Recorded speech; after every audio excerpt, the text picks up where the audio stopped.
പ്രതിഫലത്തിന് ഒരാൾ ഖുത്ബ നടത്താൻ തുടങ്ങിയാൽ ഓൻ അവിടുന്ന് വേഗം ഔട്ടാവും. അത് ഹറാമാണ്, ഇത് തെറ്റാണ്, മറ്റത് പാടില്ലാത്തതാണ്. ഞാൻ കുറച്ച് തീവ്രവാദിയാണ്, ഇയാളെ ശരിയാവില്ല. അയാൾക്ക് എന്തെങ്കിലും കുറ്റമുണ്ടോ നോക്കും. അയാൾ അഞ്ചനെങ്ങനെ, അയാളെ പെങ്ങളെങ്ങനെ, അയാളെ മോൻ എങ്ങനെ, അയാളെ മോന്റെ തുണിയുണ്ടോ? എന്താ പ്രശ്നം? ഇയാള് നാട്ടിൽ കുത്തു പറഞ്ഞു എന്നുള്ളതാണ്. കുത്തുബ പറഞ്ഞു എന്റെ പെങ്ങൾക്കോ കുത്തു പറഞ്ഞു എന്റെ മോനോ അന്യനോ ഒന്നും ഒരു കുറ്റം ഉണ്ടാകാൻ പാടില്ല. അതൊക്കെ എടുത്ത് ഇവര് കുത്തിപ്പൊന്തിക്കും. എന്തിന്? ഇവിടെ കുത്തു പറഞ്ഞു. വേറൊരു ആരാപ്പത് മുജാഹിദീങ്ങള് ആണ്, നാട്ടുകാരെ പറ്റിയല്ല, ഓലെന്നെ മുജാഹിദീങ്ങളെ കാര്യം പറയുന്നത്, നാട്ടുകാരെ കാര്യമല്ല. അപ്പൊ നോക്ക് നിങ്ങള്.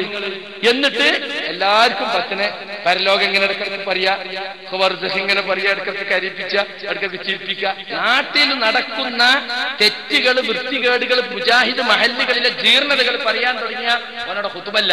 പല പഴയ മുജാഹിദ് മഹല്ലിലെ സ്ഥിതി എന്താന്ന് നിങ്ങള്, അതായത് ഇസ്ലാമിക ഭരണം ഉണ്ടാക്കാൻ വേണ്ടി മിമ്പറ വിട്ടുകൊടുത്ത പോയത്തക്കാർക്ക് പറ്റിയ അബദ്ധാണ് സക്കരിയ പറയുന്നത്. മടവൂരിയും ജമാഅത്തും സുന്നിയും ഒക്കെ പാടല്ലേ. അത് ഏത് സുന്നിയാന്ന് നമ്മക്കറിയില്ല. നമ്മളിപ്പോഴും തിരുകേശം മുത്തി കുടിച്ചുന്ന ആൾക്കാരാണ്. അതുകൊണ്ട് അത് ഏത് പെട്ടതാന്ന് നമ്മളറിയാം. നമ്മളെ വർത്താനം നമ്മൾ പറയാം, നമ്മളതിൽ പെട്ടിട്ടില്ല. ആ ഐക്യം പളയുന്നമായിട്ട് ഒരു പ്രശ്നം അവിടെ നടക്കൂല. എനിക്ക് കോഴിക്കോട് ജില്ലയുടെ ജില്ലന്റെ അങ്ങേ ഭാഗം നാദാപുരം, കല്ലാച്ചി, വാണിമേല്, അങ്ങനെയൊക്കെ കുറെ സ്ഥലമുണ്ട്, ചീക്കോന്ന്. ആ ഭാഗത്തൊക്കെ പെരി ഞാൻ പറയില്ല, ചില മഹല്ലുകളൊക്കെ സ്ഥിതി അതാ. അവിടെ ഐക്യം തകരാൻ പാടില്ല. 25 കൊല്ലായി മുജാഹിദ് പള്ളിയിലുണ്ടോ, എന്താ മുജാഹിദ് പ്രസ്ഥാനം എന്നറിയില്ല. 35 കൊല്ലായി അങ്ങാടിയിൽ ഖുതുബ മലയാളത്തിലാക്കണമെന്ന് പ്രസംഗിച്ച മൗലവിക്ക് അറിയോ ഈ മുജാഹിദ് കാരണ സാധനം എന്താന്നുള്ളത്? ആ നാട്ടിൽ നടക്കുന്ന ഒരു തെറ്റിനെയും വിമർശിച്ചൊരു ഖുതുബ അവിടെ പറ്റൂല, ഒരു പ്രസംഗം അവിടെ പറ്റൂല, ഒരു ക്ലാസ് അവിടെ പറ്റും. അപ്പോൾ എല്ലാവരും, എല്ലാ ശൈത്താന്മാരും ഒന്നോ, ജമാഅത്തും സുന്നിയും മടവൂരിയും ലീഗും ഒക്കെ പറയും. നമ്മളൊക്കെ ലീഗല്ലേ, ചിലർത്തതാണ്. നമ്മളൊക്കെ കോൺഗ്രസ് അല്ലേ. അപ്പൊ ലീഗും കോൺഗ്രസിനും MES-ലും MSS-ലും ഒന്നേക്കാരം. അപ്പൊ പിന്നെ പലർക്കും പറ്റാത്തത് പറഞ്ഞാൽ ഓലൊന്നാകും, എല്ലാ ശൈത്താന്മാരും ഒന്നാവും. അതേ അതിന്റെ ഉള്ളിൽ, ആ പള്ളിന്റെ ഉള്ളിൽ ആകെ ഉള്ളത് ഈ ശൈത്താനാണ്. അങ്ങനെയാണ് ഇപ്പൊ വഹാബിയൊക്കെ ഖുർആനിലും തൊട്ടാ ശൈത്താനായി. അങ്ങനെ ഒരു ചടങ്ങ് ഇങ്ങനെ നടന്നു പോയാൽ മതി വെള്ളിയാഴ്ച ഖുതുബ. ഇതിലും നല്ല നമുക്ക് നബാത്തി ഖുതുബ അല്ലേ കൂട്ടരെ? വരട്ടെ, നല്ലത് നബാത്തിയേനും, പക്ഷെ ഓതാൻ തൗഫീഖ് വേണ്ടേ? സഹോദരങ്ങളെ നോക്കൂ നിങ്ങളാ, വഹാബികൾ വഹാബിസം തുടങ്ങിയിട്ട് 100 കൊല്ലം തികയുന്നുണ്ടെങ്കിലും മലയാള ഖുതുബ തുടങ്ങിയിട്ട് 100 കൊല്ലമായിട്ടില്ല. അപ്പോഴേക്ക് മനുഷ്യനിർമ്മിതമായ വഹാബി വ്യാഖ്യാനം പരാജയമാണെന്നവർ സമ്മതിക്കുകയാണ്. ഇപ്പണ്ടായ പൊല്ലാപ്പതല്ല. സുന്നികള് 2, 3 അയക്കണ്. നമ്മള് തല്ലണ്ടോടത്ത് പറയും, മുണ്ടോടത്ത് മുണ്ടും, മുണ്ടാതക്കണ്ടോടത്ത് മുണ്ടാതക്കും. അതൊക്കെ നമ്മൾ പഠിച്ചതാണ്. അതേ സമയത്ത് പ്രിയപ്പെട്ട സഹോദരന്മാരെ, മിമ്പർമെന്നൊരു പുലിവാലി നമുക്ക് ഉണ്ടായിട്ടില്ല. എങ്ങനെയായാലും വെള്ളിയാഴ്ചത്തെ ഖുതുബ തല്ലും കൂടി ഇല്ലാതെ കഴിച്ചിലായിക്കണ്. ഖുതുബ കഴിഞ്ഞിട്ടും ജുമ കഴിഞ്ഞിട്ട് തച്ചാലും മിമ്പർമെന്ന് വലിയ പരിക്കൊന്നും പറ്റിയിട്ടില്ല. പക്ഷെ ഇപ്പൊ അങ്ങനെയല്ല. ഇപ്പൊ വഹാബി പള്ളിയിൽ എന്താ അവസ്ഥാരങ്ങള്, പ്രശ്നം ഉണ്ടായിട്ട് മദ്യം പറയല് എന്താ അറിയോ, ഖുതുബ മലയാളത്തിലാക്കണ്ട. കാരണം എന്താ, ഗ്രൂപ്പ് മുഴുവൻ അടിച്ച് കലക്കി തുടച്ച് വിടുകയാണ് മിമ്പർമെന്ന്. അപ്പൊ മടവൂര് മുജാഹിദിനെതിരെ മിമ്പർ വന്ന് മറ്റേ മുജാഹിദിന്റെ ഖുതുബ. അവസാനം പോലീസ് എത്തി മദ്യം പറഞ്ഞ്. അവസാനം എന്താ, പോലീസുകാരെ ഏത് ജാതിയാന്നറിയില്ല, ഏത് ജാതിക്കും അറിയാലോ, ഇതാണ് ഈ പിത്തനുണ്ടാക്കിയത്. അപ്പൊ അവസാനം പോലീസുകാരൊക്കെ പാടെ പറഞ്ഞ്, ഇനിങ്ങൾ മലയാളത്തിൽ ആ നായാട്ട് നിർത്തിക്കളി, അറബിയിലാണ് ഓതിക്കളി, എന്നാ പിന്നെ സ്വന്തരവില്ലല്ലോ, തല്ല ഞങ്ങൾ റോട്ടുമുക്ക് പോയിക്കോളിയ. അങ്ങനെ അവസാനം മലയാള ഖുതുബ മാറ്റിയിട്ട് തല്ല് തീരാൻ വേണ്ടി അറബി ഖുതുബാക്കി. സമുദായത്തെ തല്ലിക്കാൻ വേണ്ടി മലയാള ഖുതുബ കൊണ്ടുവന്നവർക്ക് പിന്നെ ആ മലയാള ഖുതുബ കൊണ്ട് പൊതിരെ കിട്ടിയപ്പോ അറബിയിലേക്ക് മടങ്ങുന്ന കഥ ലത്തീഫ് പെരുമ്പിലാക്കൽ പറഞ്ഞു എന്ന് മാത്രല്ല, അയാളെന്നെ പറയുന്ന ആ ഖത്തീബ് ഞാനാണ്. 3 ആഴ്ച മുമ്പ് കാസർഗോഡ് നഗരത്തിലെ സലഫി മസ്ജിദ് പൂട്ടാൻ വേണ്ടി അവർ പരിശ്രമിച്ചപ്പോൾ അവിടെ നടന്നിരിക്കുന്ന ചില ശ്രമങ്ങളുടെ ഭാഗമായി ഒരു അറബി ഖുതുബയെ കുറിച്ച് ഇപ്പോൾ അവർ ആക്ഷേപിക്കുന്നുണ്ട്. എന്താണ് അവസ്ഥ? ഏറ്റവും വലിയ നമ്മൾ മനസ്സിലാക്കേണ്ടത് എങ്ങനെയാ, പത്രങ്ങളൊക്കെ വന്നിരുന്നു, മുജാഹിദ് പള്ളിയിൽ അറബി ഖുതുബ നടത്തിയുന്നുണ്ട്. ആ ഖുതുബ നിർവഹിച്ചു എന്ന് പറയപ്പെടുന്ന ആൾ ഞാനാണ്, പ്രതിയൂപര. എന്തേപ്പത് തല്ല് തീരാൻ വേണ്ടി അറബിയിലേക്ക് മടങ്ങി. വേറെ ചില സന്ദർഭത്തിൽ അറബികളെ വിദേശത്തുനിന്ന് കൊണ്ടുവരും. അറബിയാക്കുണ്ടോ അങ്ങനെ ഒരു പ്രാദേശിക കച്ചവടം അറിയണം. മാർക്കറ്റിലെ വില മിമ്പർമെന്ന് പറയുന്ന ഏർപ്പാട് അറബിയാക്ക് പരിചയമല്ലല്ലോ. അറബികളെ കൊണ്ടുവരുന്നത് 10 ഉറുപ്യ കിട്ടാനാണ്. അങ്ങനെ വഹാബി പള്ളിയിൽ അറബി വന്നപ്പോ മൗലൈമാർക്ക് ഈ അറബിയിലെ ഖുതുബ അറിയില്ലല്ലോ. അപ്പൊ അവസാനം അറബിനെ കൊണ്ട് തന്നെയാണ് ഖുതുബ ബോധിപ്പിച്ചു. എവിടെ മിമ്പറം. ഇത് ഒരു പത്ര റിപ്പോർട്ടാണ്. മുജാഹിദ് പള്ളിയിൽ അറബി ഖുതുബ. ഇത് നടന്നത് എന്റെ തൊട്ടടുത്ത പ്രദേശത്താണ്. ഞാൻ വായിച്ചു കേൾപ്പിക്കാം. തിരൂരങ്ങാടി മുജാഹിദ് പള്ളിയിൽ ജുമുഅക്ക് അറബി ഖുതുബ നിർവഹിച്ചത് അണികളെ ആശയക്കുഴപ്പത്തിലാക്കി. പെരുവള്ളൂർ സലഫി മസ്ജിദിലാണ് കഴിഞ്ഞ വെള്ളിയാഴ്ച അറബിയിലുള്ള ഖുതുബ നടന്നത്. ഗൾഫിൽ നിന്നെത്തിയ ഒരു മൗലവിയാണ് അറബിയിൽ ഖുതുബ നടത്തിയത്. നിസ്കാര ശേഷം KNM ഔദ്യോഗിക വിഭാഗം മണ്ഡലം സെക്രട്ടറി കെ കുഞ്ഞാലൻകുട്ടി മദനി ഖുതുബയുടെ മലയാളത്തിലുള്ള വിവർത്തനവും നടത്തി. എറണാകുളം സമ്മേളനത്തിൽ വന്നിരിക്കുന്ന ഒരു അറബിയിൽ നിന്ന് കുറച്ചുകൂടി പണം ലഭിക്കാൻ വേണ്ടി അദ്ദേഹത്തെ മുജാഹിദ് പള്ളിയിൽ കൊണ്ടുവരികയും അദ്ദേഹത്തെ കൊണ്ട് അറബിയിൽ ഖുതുബ നിർവഹിപ്പിക്കുകയും ഖുതുബയും നമസ്കാരവും കഴിഞ്ഞ ശേഷം ഔദ്യോഗികമായിരിക്കുന്ന നേതാവ് തന്നെ എഴുന്നേറ്റ് അതിന്റെ ട്രാൻസ്ലേഷൻ നിർവഹിക്കുകയും ചെയ്തു. നാട്ടിലുള്ള കാന്തപുരം സുന്നികൾ ഇറങ്ങി പറഞ്ഞു, ഇപ്പോൾ ഞങ്ങൾ നിങ്ങൾ തമ്മിൽ എന്താ വ്യത്യാസം? ഞമ്മക്ക് അത് പറയുന്ന പണിയാണല്ലോ, അല്ലാതെ മൂല്യന്മാരെ ഇവത്തെറിയുന്ന പണിയല്ലല്ലോ. നമ്മൾ എന്ത് ചോദിച്ചു? വഹാബികളെ ഈ കരിഞ്ചന്തനെ പറ്റി ചോദിച്ചു. എന്താ നിങ്ങളും ഞമ്മളും തമ്മിലുള്ള വ്യത്യാസം?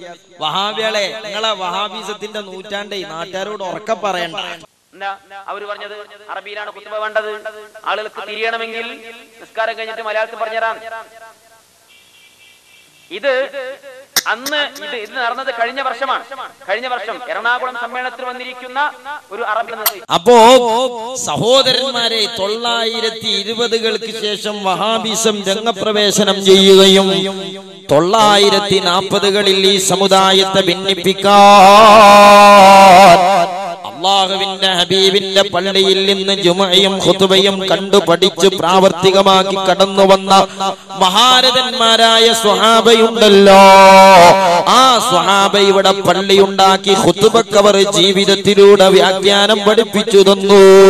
ഖുതുബ എന്നത് കേവല പ്രസംഗമല്ല. സ്വല്ലു കമാ റഅയ്തുമുനി ഉസല്ലി. അതേ ഇസ്ലാമിന്റെ നിസ്കാരാദി കർമ്മങ്ങൾക്ക് ഞാൻ എന്തൊക്കെ നിർവഹിച്ചിട്ടുണ്ടോ, നിസ്കരിക്കുന്നതിന്റെ മുമ്പ് ഞാൻ വുളുവെടുത്തിട്ടുണ്ടോ, ജുമുഅ നിസ്കാരത്തിന്റെ മുമ്പ് ഞാൻ ഖുതുബ ഓതിയിട്ടുണ്ടോ, ഇങ്ങനെ ഞാൻ ചെയ്തു പോയ ആരാധനകളെ അങ്ങനെ തന്നെ നിർവഹിക്കണേ എന്ന് അല്ലാഹുവിന്റെ ഹബീബ് പഠിപ്പിച്ച പാഠഭാഗങ്ങൾ അന്വർത്ഥമാക്കി സ്വഹാബത്ത് ഇവിടെ അറബിയിൽ ഖുതുബ പഠിപ്പിച്ചപ്പോൾ ആ അറബി ഖുതുബയെ സമുദായത്തിൽ പിളർപ്പിന് വേണ്ടി മലയാളത്തിലേക്ക് മാറ്റിയ കക്ഷികൾ ഫസ്സറൂ ബിഗൈരി തഅ്വീലി സ്വഹാബ.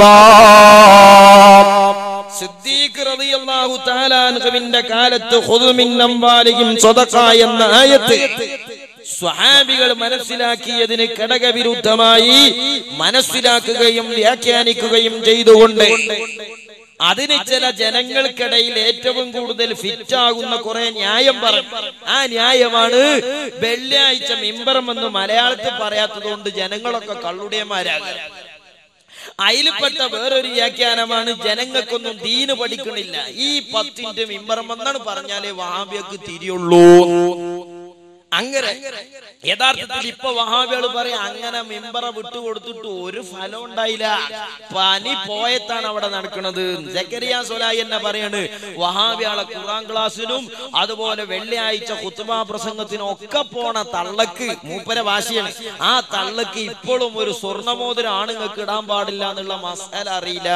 എന്തിനധികം കല്യാണം കഴിഞ്ഞിട്ട് ആദ്യ രാത്രി ഭാര്യ വീട്ടിക്ക് വരുന്ന പുതിയാപ്പിളക്ക് ഈ തള്ള ഖുർആൻ ക്ലാസും ജുമാക്കും വരുന്ന തള്ള പാലുണ്ടേ കൊടുക്ക, എന്നിട്ട് മോതിരന്റെ കജിന് കാട്ടിക്ക, മോതിരിട്ട് കൊടുക്ക സ്വർണ്ണ. അപ്പൊ ചെങ്ങായിമാരെ അതൊക്കെ ഒന്ന് മിമ്പറമെന്ന് പറഞ്ഞു കൊടുത്തൂടെ? ഏതായാലും നിങ്ങൾ തോന്നിയാസാ കാട്ടുന്നത്, എന്നാ അതെന്നേലൊന്ന് പറഞ്ഞു കൊടുത്തൂടെ? നിങ്ങൾക്ക് തള്ളേ നിങ്ങൾ ഖുർആൻ ക്ലാസ് കേട്ടിട്ടില്ലേ, നിങ്ങൾ ജുമാക്ക് പോയിട്ടില്ലേ? പക്ഷെ ഈ ജാതി ക്ലോസറ്റിലല്ലേ നിങ്ങൾ ബിരിയാണി വിളമ്പിയത്, അതാണ് അതിന്റെ ബർക്കത്ത് കുറവ്. സ്വർണ്ണ ഹറാമാന്ന് പഠിച്ചിട്ടില്ലേ? എന്നെ ഹറാമ് ചെയ്യിക്കാനാണ് ഉദ്ദേശിക്കണേ, ഇതിനെ ഞങ്ങളെ മോളെ കെട്ടിച്ചെന്ന് ഒരൊറ്റ മരുവൻ പറഞ്ഞാൽ മതി. അത് നാടാ. എന്തിനാണ് കാക്ക നിങ്ങൾ ഈ മലയാളത്തിൽ കുത്തു തുടങ്ങിയത്? തള്ളന്റെ അവിടെ നിൽക്കട്ടെ, മൂപ്പത്തിക്ക് വിവരം. നിങ്ങൾ എന്തിന് ഈ പരീക്ഷണം പള്ളി മെമ്പറുകളിൽ കൊണ്ടുവന്നു? അവസാനം നിങ്ങൾ പറയുന്നു നബാത്തിയ ഖുതുബയാണ് ഇതിനേക്കാളും നല്ലത്, നമ്മുടെ പരീക്ഷണം പരാജയമാണ്. ഇപ്പൊ ഇവിടെ ഒരു മൗലവിക്ക് പിരാന്തയക്ക എന്തേ മലയാളത്തിൽ കുത്തുവമാണെന്ന് പറഞ്ഞ് മൂപ്പര പള്ളിക്കൊക്കെ 10 ആളെ കിട്ടാല്ല പകിടകളിയാണ്. ഞങ്ങൾക്ക് കേൾക്കണോ എടവണ്ണ പോലുള്ള വഹാബി തറവാട്ടിലൊക്കെ ഇപ്പോ AP ഉസ്താദ് എടുത്ത പള്ളി നമ്മളെ പള്ളിക്ക് ആളെ കൊള്ളണില്ല. എന്തുകൊണ്ട്? സാധാരണക്കാരായ മുജാഹിദുകൾ എന്നെ നേരത്തെ കാലത്തെ പള്ളിക്ക് വരും. മൂല്യരെ ആ പള്ളിക്കൊക്കെയാണ് പോകാൻ പറ്റുക. മിമ്പറും വന്ന് കേൾക്കണ പച്ചത്തെറി അങ്ങോട്ടും ഇങ്ങോട്ടും പറഞ്ഞുകൊണ്ട് മടുത്ത് ഞങ്ങൾക്ക് മലയാള കുത്തുവാണ് പള്ളർച്ച് മതിയായിക്കണ, ഞാൻ ബൈക്ക് വെള്ളിയാഴ്ച പോകൂല എന്ന് പറയുന്നിടത്താണ് അവിടെയൊക്കെ വഹാബികളുള്ളത്. ഇതൊക്കെ പരീക്ഷണം നടന്നില്ലേ? അവസാനപ്പം മൗലവിക്ക് തോന്നി. കാരണം ഈ മിമ്പറമെന്ന് ഗ്രൂപ്പ് പ്രസംഗം മിമ്പറമെന്ന് ഖുതുബയായി വിസർജിക്കപ്പെട്ടപ്പോ അടി തുടങ്ങി. അങ്ങനെ മധ്യസ്ഥ ശ്രമത്തിന്റെ ഭാഗമായി മലയാള ഖുതുബ മാറ്റി അറബിയാക്കി. പക്ഷെ ഇവിടെ ഗൗരവം എന്താ അറിയോ? സമുദായത്തെ മൗലവിമാര് ആയത്തോതി പഠിപ്പിച്ചത് മലയാളത്തിൽ പ്രാദേശിക ഭാഷയിലല്ലാതെ ഖുതുബയോതില് പാപാണ്, ഹറാമാണ്. അപ്പൊ സ്വഹാബത്ത് ഇവിടെ ചെയ്തത് വഹാബീസം കേരളത്തിൽ വരുന്നത് വരെ മുസ്ലിങ്ങൾ ചെയ്തത്, ഹിജ്റ 3 നൂറ്റാണ്ട് കാലത്തെ മുസ്ലിം ലോകം മൊത്തമായി ചെയ്തത്, 13 നൂറ്റാണ്ട് കാലത്തെ മുസ്ലിം ചരിത്രത്തിൽ ഉണ്ടായിരുന്ന ഖുതുബ അത് മഹാപാപാണ് എന്നാ മൗലവി പറയുന്നത്. ആയത്തിന്റെ അർത്ഥം എന്താ? ജനങ്ങളുടെ ഭാഷയിലല്ലാതെ ദഅവത്ത് പാടില്ല എന്നാ പറയുന്നത്. ജനങ്ങളുടെ ഭാഷ മലയാളികളോട് മലയാളത്തിൽ പറയലാണ് അള്ളാഹ് അനുവദിച്ചത്. അറബിയിൽ പറയൽ പാപമാണ്. അറബിയിൽ ഖുതുബ നടത്തൽ പാപമാണ്, തെറ്റാണ്, ഇസ്ലാമിക വിരുദ്ധമാണ്. അവിടെ അറബിനോടല്ലേ സ്നേഹം, ഭാഷയോടല്ലേ സ്നേഹം എന്ന് പറയുന്നതിന് ഒരു പുണ്യവും കിട്ടില്ല. കണ്ടങ്ങള് പക്ഷെ തടി കേടരുന്ന് കണ്ടാ മിമ്പറും വന്ന് അറബിയനാക്കി കളി, ഇനി തല്ലു വേണ്ട. അപ്പൊ ഈ ഹറാം എവിടെ പോയി മൗലവി? മുസ്ലിം സമുദായത്തെ പിളർത്തുവാൻ സഹോദരന്മാരെ നബി സല്ലല്ലാഹു അലൈഹി വസല്ലം തങ്ങളുടെ കാലത്ത് ഇസ്ലാമിൽ വൈമനസ്യത്തോടുകൂടെ കടന്നു വന്ന് ഹൃദയത്തിൽ കുഫ്രിയത്ത് മറച്ചു വെച്ച കക്ഷികളുണ്ടല്ലോ. ആ മുനാഫിക്കീങ്ങൾ അല്ലാഹുവിന്റെ ഹബീബിന്റെ കാലത്ത് അടങ്ങി നിൽക്കുകയും അവരുടെ ഇടപെടൽ അല്ലാഹുവിന്റെ ഹബീബ് തടഞ്ഞു വെക്കുകയും ചെയ്തപ്പോൾ മഹാനായ സിദ്ദീഖ് റളിയല്ലാഹു തആല അൻഹുവിന്റെ കാലത്ത് ആ മുനാഫിക്കീങ്ങൾ രംഗപ്രവേശനം ചെയ്തു. എങ്ങനെയാണ് മുനാഫിക്കീങ്ങൾ രംഗപ്രവേശനം ചെയ്തതെന്നറിയോ? അല്ലാഹുവിന്റെ ഖുർആനിലെ ആയത്തുകളെ ദുർവ്യാഖ്യാനം ചെയ്തുകൊണ്ടാണ് അവർ രംഗപ്രവേശനം ചെയ്തത്. ആ കക്ഷികളുടെ സ്വഭാവം അക്കാലത്ത് മാത്രമുള്ളതല്ല. ഈ സമുദായത്തിൽ അങ്ങനെയുള്ള കക്ഷികളുടെ സാന്നിധ്യം വർദ്ധിച്ചുകൊണ്ടിരിക്കുമെന്ന് 14 നൂറ്റാണ്ട് മുമ്പ് അല്ലാഹുവിന്റെ ഹബീബ് നമ്മെ പഠിപ്പിച്ചതാണ്. മഹാനായ നബി സല്ലല്ലാഹു അലൈഹി വസല്ലം തങ്ങൾ പറഞ്ഞു, മുസ്ലിമേ സതഫ്തരികു ഉമ്മത്തി അലാ 73 മില്ലത്ത്. എന്റെ സമുദായം 73 കക്ഷികളായി ഭിന്നിച്ചു പോകുന്നതാണ്. എന്റെ സമുദായം 73 വിഭാഗമായി ശിഥിലീകരിക്കപ്പെടുന്നതാണ്. എന്റെ ഉമ്മത്ത് എന്ന് അല്ലാഹുവിന്റെ ഹബീബ് പറഞ്ഞാൽ അതിന്റെ അർത്ഥം എന്താണ്? ബൈബിളോതി സുവിശേഷ പ്രസംഗം നടത്തുന്ന പുരോഹിതന്മാര് ഹബീബിന്റെ ഉമ്മത്തല്ല. രാമായണം വായിച്ചുകൊണ്ട് പ്രഭാഷണം നടത്തുന്ന മഹർഷിമാരും മുനിമാരും സ്വാമിമാരും അല്ലാഹുവിന്റെ ഹബീബിന്റെ ഉമ്മത്ത് അല്ല. പിന്നെ ഇവിടെ അല്ലാഹുവിന്റെ ഹബീബ് പറഞ്ഞ ഉമ്മത്തേതാണ്? എന്റെ ഉമ്മത്ത് 73 ആകുമെന്ന് പറഞ്ഞാൽ ഒരു ഖുർആനിലെ ആയത്തിന് നിങ്ങൾക്ക് 72 രൂപത്തിലുള്ള അർത്ഥം കേൾക്കേണ്ടി വന്നേക്കാം. ഈ ഖുർആനിന്റെയും ഹദീസിന്റെയും പേരിൽ തന്നെ നിങ്ങൾക്ക് 73 വിഭാഗത്തെ ലോകത്ത് കണ്ടേക്കാമെന്നല്ല കാണുന്നതാ. 73 വിഭാഗം ഖുർആനിന്റെ പേരിൽ. ഖുർആൻ ആയത്തോതി 73 വിഭാഗം. ഓ ചെറുപ്പക്കാരെ, സാധാരണക്കാരായ മുസ്ലിങ്ങളെ, ഈ വിഷയത്തിൽ ഒരു വിട്ടുവീഴ്ച വേണ്ട. ഈ വിഷയത്തിൽ ഒരിക്കലും തന്നെ ലാഘവ ബുദ്ധി വേണ്ട. കള്ളപ്രവാചകന്മാരൊരു ഭാഗത്തുണ്ടായിട്ട് ഇസ്ലാമിക രാഷ്ട്രത്തിന്റെ ശത്രുക്കൾ പരസ്യമായി രംഗത്ത് വന്നിട്ട് അവരെയൊക്കെ കൈകാര്യം ചെയ്യുന്നതിന് മുമ്പ് ഈ സമുദായത്തിന്റെ അകത്തളത്തിൽ ദുർവ്യാഖ്യാനമായി കടന്നു വന്ന കക്ഷികൾക്കെതിരെ ഒരു കയറിന്റെ കാര്യത്തിൽ പോലും വിട്ടുവീഴ്ചയില്ലെന്ന് ബഹുമാനപ്പെട്ട സിദ്ദീഖ് എന്ന ഖോജ റളിയല്ലാഹു റളിയല്ലാഹു തആല അൻഹു നമ്മെ പഠിപ്പിച്ചുവെങ്കിൽ ആ വിട്ടുവീഴ്ചയില്ലാത്ത ശൈലി അള്ളാന്റെ ഹബീബ് നമ്മെ പഠിപ്പിച്ചതാണ്. 73 വിഭാഗം ഖുർആനിന്റെ പേരിൽ രംഗപ്രവേശനം ചെയ്യുമ്പോൾ നമ്മൾ എന്താ പറയാ? അത് ഉസ്താദെ എല്ലാരും ആയത്തോ ഹദീസല്ലേ ഓതുന്നത്. ഒരു 2-3 ഗ്രൂപ്പായിട്ട് നമ്മൾ മാറും ഇല്ലേ? അങ്ങാടിയില് നമ്മുടെ വിശ്വാസത്തെയും കർമ്മത്തെയും ചോദ്യം ചെയ്തുകൊണ്ട് ഒരു ടീം വന്നാൽ നമ്മൾ ഒരു 3 വിഭാഗമായി മാറും. ഒരു ടീം മൗലവി എന്താ പറഞ്ഞത് അവിടെ ഉറച്ചു നിൽക്കുന്ന ടീം ഓല വിടുക. ഒരു വിഭാഗം പറയും എല്ലാരും ആയത്തു ഹദീസല്ലേ ഉസ്താദെ ഓതുന്നത്, അതുകൊണ്ട് നമ്മളിങ്ങനെ സൗകര്യമുള്ള മാതിരിയൊക്കെ അങ്ങനെ കഴിഞ്ഞുകൂടുക. വേറൊരു കൂട്ടര് പറയും ആരെയും വിശ്വസിക്കാൻ പറ്റൂല, എല്ലാരും ഖുർആനോണ്ടും ദീനോണ്ടും കളിക്കാണ് എന്ന് വേറൊരു കൂട്ടർ.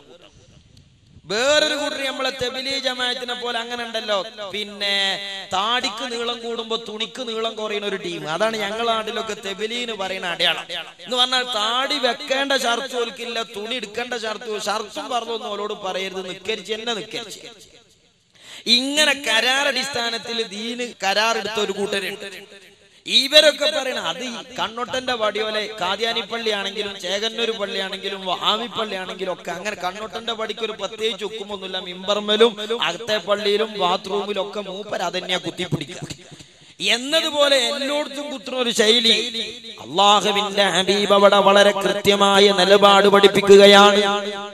ആയത്തുകളോതി 73 രൂപത്തിലുള്ള ആശയം നിങ്ങൾ കേൾക്കുമ്പോൾ അവിടെ അല്ലാഹുവിന്റെ ഹബീബ് പറയുന്നു, കുല്ലുഹും ഫിന്നാരി ഇല്ലാ മില്ലത്തൻ വാഹിദാ. ഓ മുസ്ലിം ചെറുപ്പക്കാരാ, സാധാരണക്കാരായ മുസ്ലിങ്ങളെ, ഇത് ഭൗതികമായ വിഷയത്തിലുള്ള തർക്കങ്ങളല്ല. അല്ലാഹുവിന്റെ ദീന് ദീനായി അന്ത്യകാലം വരെ നിലനിൽക്കണമെന്നതിന്റെ ഭാഗമാണോ? ഈ പ്രപഞ്ചത്തിന്റെ പര്യവസാനം വരെ ഹക്കിന്റെ മേലിൽ ഉറച്ചു നിൽക്കുന്ന ഒരു വിഭാഗം ഇവിടെ ഉണ്ടാകണമെന്ന റബ്ബിന്റെ കൽപ്പന, ആ കൽപ്പന ഇവിടെ പ്രാവർത്തികമാക്കുന്നതിനുള്ള കാരണങ്ങളായി അല്ലാഹു നമ്മുടെ ഖിദ്മകളെ കബൂൽ ചെയ്യട്ടെ. സഹോദരങ്ങളെ, അല്ലാഹുവിന്റെ ഹബീബ് പഠിപ്പിക്കുന്നു, ഖുർആൻ ആയത്തോതിയിട്ട് നരകത്തിലേക്ക് വിളിക്കുന്ന 72 ടീം, ഹദീസുകൾ ഓതിയിട്ട് ആയത്തുകൾ ഓതിയിട്ട് ജനങ്ങളെ നരകത്തിലേക്ക് ക്ഷണിക്കുന്ന 72 കക്ഷികളുണ്ടെന്ന് ഖാല റസൂലുള്ളാഹി സ്വല്ലല്ലാഹു അലൈഹി വസല്ലം പഠിപ്പിക്കുകയാണ്. കുല്ലുഹും ഫിന്നാരി ഇല്ലാ മില്ലത്തൻ വാഹിദാ. 72 നരകത്തിൽ. ഗൗരവത്തിൽ ആലോചിക്കണം മുസ്ലിമേ, ഈ 72നെ ഇനി എവിടെയാ നമ്മൾ തരിക? ഈ വരുന്ന ഏടാകൂടങ്ങളൊക്കെ ദീനാന്ന് പറഞ്ഞ് നമ്മൾ നടന്നാ പിന്നെ റസൂലുള്ള പറഞ്ഞ 72നെ പിന്നെ എവിടെയാ നമ്മൾ തരയാൻ പോണ്ടി?